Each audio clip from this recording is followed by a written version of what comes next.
नमस्कार। प्रस्तुत है आज का चिंतन। समस्या। विद्वानों एवं महापुरुषों ने समय के एक एक क्षण के सदुपयोग का उपदेश सदैव दिया है। क्यों? समाधान। समय संसार की सबसे मूल्यवान संपदा है। विद्वानों एवं महापुरुषों ने समय को सारी विभूतियों का कारणभूत हेतु माना है। जीवन का हर क्षण एक उज्ज्वल भविष्य की संभावना लेकर आता है। हर घड़ी एक महान मोड़ का समय होती है। मनुष्य यह निश्चय पूर्वक नहीं कह सकता कि जिस समय, क्षण और जिस पल को यूं ही व्यर्थ में खो रहा है, वह ही क्षण, वह ही वक्त उसके भाग्योदय का वक्त नहीं है।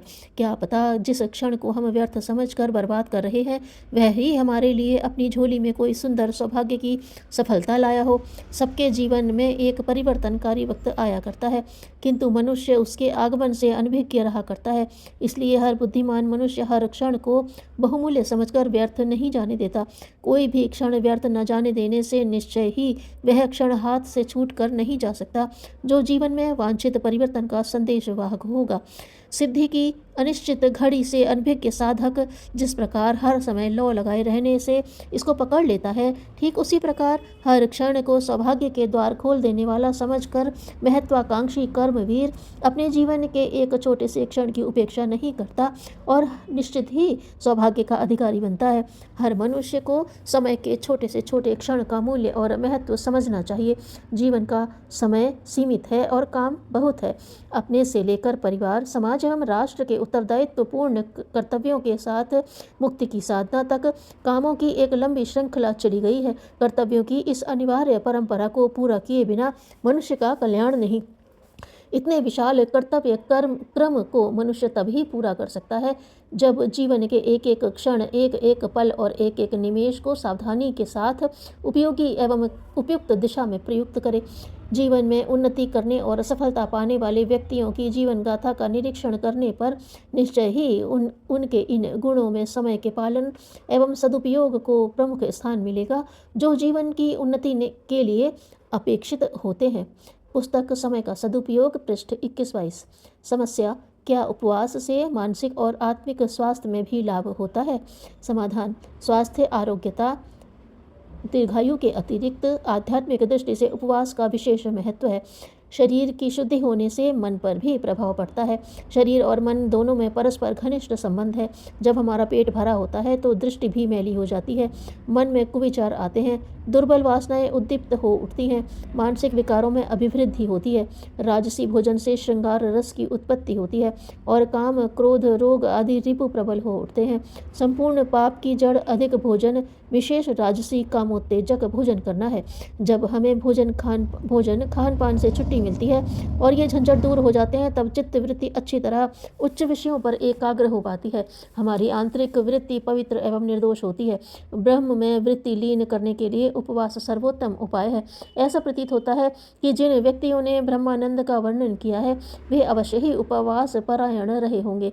उपवास के समय चिंतन तथा एकाग्रता बड़ी उत्तमता से कार्य करते हैं। उपवास काल का ज्ञान अधिक स्थायी और स्पष्ट होता है।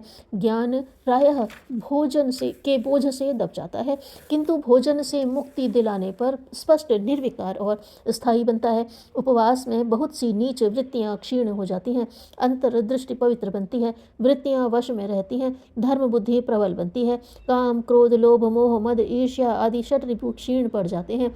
प्राण शक्ति का प्रबल प्रवाह हमारे हृदय में बहने लगता है और शांत रस उत्पन्न होता है।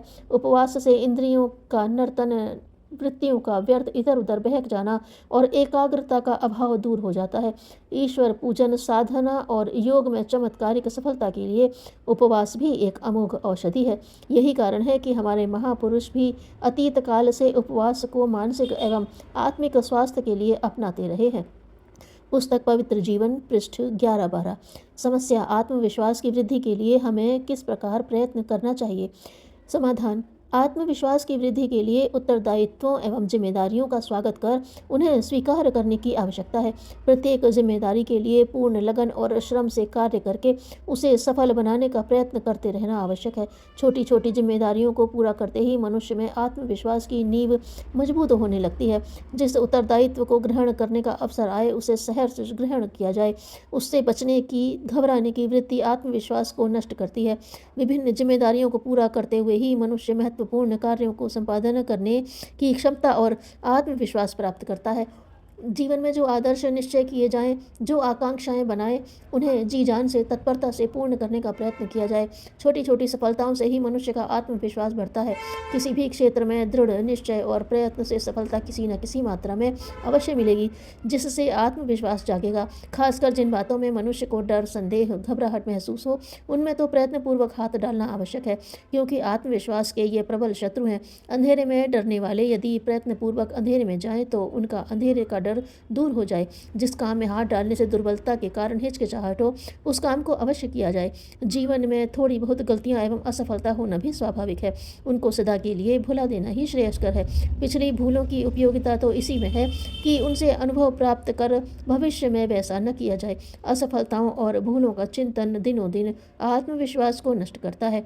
संसार के बड़े बड़े कार्य आत्मविश्वास से ही संपन्न हुए हैं। प्रबल आत्मविश्वास संपन्न लोगों ने ही संसार का नेतृत्व किया है। नया प्रकाश, नया मार्ग दिखाने वाले प्रबल आत्मविश्वासी रहे हैं। हमें आत्मविश्वास का महत्व समझना चाहिए और उसके लिए निरंतर प्रयत्न करते रहना चाहिए, क्योंकि वही मनुष्य की शक्ति को बढ़ाता है। पुस्तक मनोविकार, सर्वनाशी महाशत्रु, पृष्ठ 30-31। समय को नष्ट मत करो, क्योंकि जीवन इसी से बना है।